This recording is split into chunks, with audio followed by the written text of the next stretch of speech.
Welcome back to our blog in which we're attempting to continue to educate our community on the inner workings of our school district. This is the first in a series of posts that we are naming Best of Board Moments. So we're starting off with a great one here. This is the explanation from the subcommittee that investigated or looked into the Veazie arrangement before bringing back recommendation for, again, approval. This is June 23rd, 2016. And without further ado. So we are, again, we had a pretty good discussion. We asked some, I thought, good questions because a lot of us were very unfamiliar with the history. And based on the information that we provided in reviewing the prior year's contract, we asked for three key revisions within the 2016-17 agreement. The first one is that we changed the agreement to read school administration rather than superintendent services. Prior year contract said superintendent services, and we had been providing a stipend to Rick, Emil, and Gloria. Exhibit A in the agreement outlines all the deliverables we're responsible for. Some of them are pretty clear as to which ones Emil would be responsible for, including the budgeting and the plant management facilities, which would justify his stipend. However, I do understand that because it says superintendent services, it caused a lot of confusion within the community. So we have broadened that to say school administration to match our budget and to match those three personnel who are covered within that contract. We have also, we wanted to make sure that this was clearly communicated to the public that it's 100% performance-based. Prior year contracts had a caveat requiring certain on-site management and hours allocated to that. Quite honestly, when it was first created, it was written by a lawyer who was on the Veazie board. Veazie had no idea what would be required of this superintendent, nor did our RSU 22 board. That caveat was written into the contract. However, after a few months, both agencies, it's to my understanding, agreed that really that wasn't needed to get the job and deliverables met. Unfortunately, that language within the contract was never corrected. And so because of that, it has, again, caused questions. We are proposing that that's changed. That has been removed from the 2016-17 contract. We are solely responsible for meeting the deliverables outlined in Exhibit A. And the other significant revision is regard to the amount. 3 years ago, the amount was set, and it never changed, never increased. So they have been paying us the same amount for the past 3 years. Our ad hoc felt that it was long overdue for an increase. The Veazie board unanimously approved the agreement and the increase in the amount 2 weeks ago.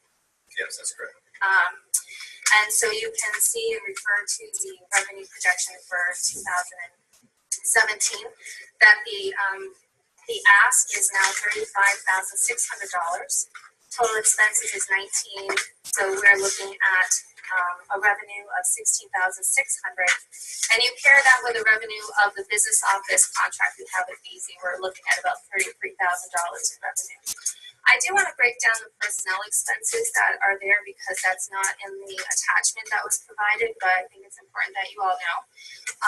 $2,000 for Gloria, which is what she has been getting every year. She serves the same role she serves for us as a board, for the Veazie board, in terms of setting up communications. $5,000 to Emil for, again, helping to assist with the deliverables specific to his job description and to filling in for Rick if and when he's out, and he did have to fill in significantly the month of April, as you know. So we think that that's justified as an ad hoc. And then the remaining balance is for Rick, but I think it's really important that I explain this. He is now retired. His salary is capped at $124,000, and he cannot make more than that. As a result, the $12,000 that is a stipend for Rick is actually revenue for us because it's $12,000 less we have to pay Rick out of his $124,000 salary. So it's not above and beyond his $124,000.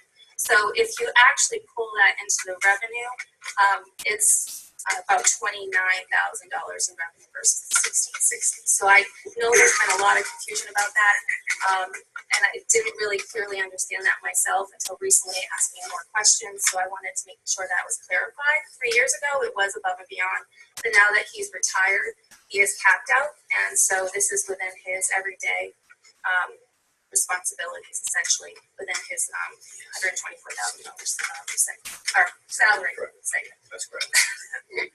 So I wanted to make that very clear. So just a question on that. So we're showing $19,000. Why aren't we showing $7,000? We could. Yeah, We could. Could look at it that way. Yeah, you could look at it that way. Right. I don't mean to be difficult, but I don't want to look at it that way. The problem we had with the last contract, I don't want to get a big conversation with misunderstandings. Yeah. We have a document sitting in front of us that says total expenses, personal stipends, $19,000. Revenue to us, $16,600. Why doesn't it say $7,000? And revenue of $28,000.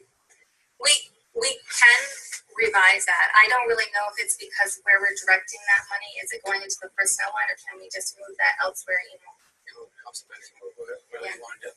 Is that something that? Yeah, because I just want to be clean. Not to get ahead of ourselves, but one thing I noticed is when you look at the extra work with our payrolls, this money doesn't show up anywhere. So I'm just trying to make sure that we're all on the same page, because I know that we've had discussions on this and when the work's done, how much is paid, all that stuff. Yeah. All right, so now that we've heard the explanation of our contract, let's look at how that compares to what we know to be true. So I had asked a couple questions about the document. Well, what we just saw was a discussion about the original Veazie contract, and if you look at this one, it does say Administrative Services Agreement.